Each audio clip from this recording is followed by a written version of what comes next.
Então aquela mulher fala para Acabe: Acabe, por que você está tão triste?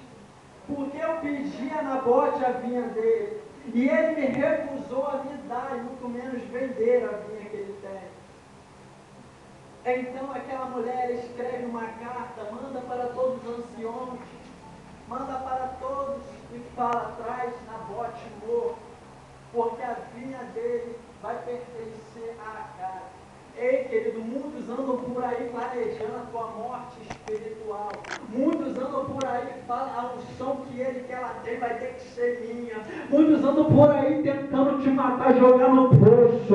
Mas Deus é o Deus que te deu a vida, é o Deus que te deu a unção. E o que é teu, meu irmão. Não é diabo no mundo que vai tirar aquilo que é teu. Se tu quer, toma posse e dá um grito de glória. Agradeço essa oportunidade em nome de Jesus.